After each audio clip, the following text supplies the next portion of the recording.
ময়মনসিংহে ব্রহ্মপুত্র নদীর তীরে চলছে তাঁত বস্ত্র ও কুটির শিল্প মেলা। এ বিষয়ে আরো জানাতে যুক্ত হচ্ছেন সহকর্মী ইলিয়াস আহমেদ।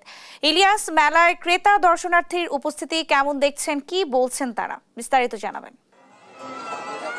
আমরা প্রতিদিনই লক্ষ্য করি যে বেলা বাড়ার সঙ্গে সঙ্গে মেলায় কিন্তু ক্রেতা বিক্রেতাদের যে একটি সমাগম সেটি কিন্তু লক্ষণীয় হয়ে ওঠে এবং বিক্রেতারা বলছেন যে এবছর তারা কিন্তু ময়মনসিংহের যে মেলায় স্টল বসিয়েছিলেন তারা কিন্তু এবছর ভালো বেচা বিক্রি করেছেন এবং প্রত্যাশা অনুযায়ী মূলত তাদের যে বেচা বিক্রি সেটি কিন্তু হয়েছে। আর ক্রেতারা বলছেন যে তারা মেলায় এসে কিন্তু বিভিন্ন হরেক রকমের জিনিসপত্র কিন্তু তারা ক্রয় করছেন এবং তারা দাম নিয়ে কিছুটা অসন্তুষ্টি প্রকাশ করেছেন এবং মিশ্র প্রতিক্রিয়া কিন্তু তারা দেখিয়েছেন। তারা বলছেন যে মূল্য কিছুটা বৃদ্ধি রাখছেন বিক্রেতারা, সেই বিষয়টি কিন্তু তারা বলছিলেন। আমরা এই বিষয়টি নিয়ে বিক্রেতাদের সঙ্গে কথা বলেছিলাম। বিক্রেতারা বলছেন যে তারা বিভিন্ন অফারে কিন্তু মালামাল পণ্য বিক্রি করছেন এবং তারা বলছেন যে ক্রেতাদের চাহিদার কথা বিবেচনা রেখেই কিন্তু তারা স্টলগুলোতে কিন্তু মালামাল সাজিয়েছেন। অর্থাৎ কাছারিঘাট তাঁত বস্ত্র শিল্প কুটির মেলায় কিন্তু আমরা দেখেছি এবছর 200 দোকানি কিন্তু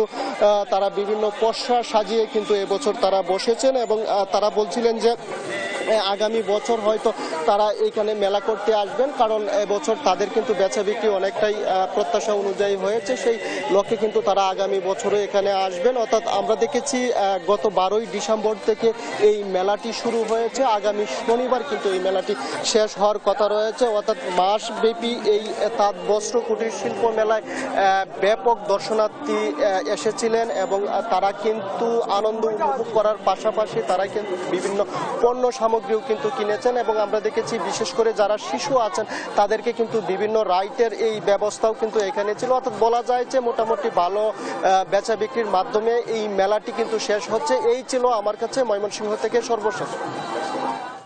ইলিয়াস, আপনাকে ধন্যবাদ।